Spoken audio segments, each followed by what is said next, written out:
rahmetit Allahut subhanahu wa ta'ala që Allahu ka vëndue zakone në tokë. E këto zakone të Allahut subhanahu wa ta'ala nuk ndrohen.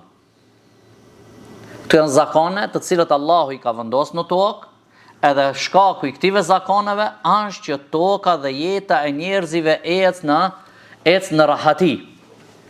Për këtë besimtari nëse merr dhe i shikon që se si ka kon e kaluara, dhe të marrë mësim prej asaj.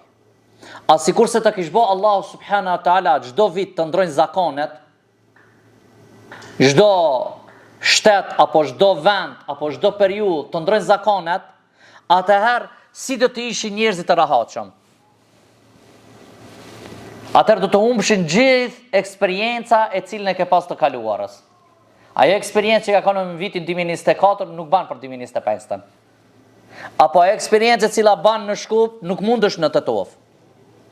Atëherë çka do bëvke? Do bëvke një lloj çrregullimi. Për këtë arsye ndodhi çka ka ndodhur në historinë islame, është se ajo e cila ka ndodhur dje ka mundësi përsëritet sot. Ajo e cila ndodh sot ka mundësi përsëritet në nesër. E kështu do shkojë jeta deri në ditën e Kiametit.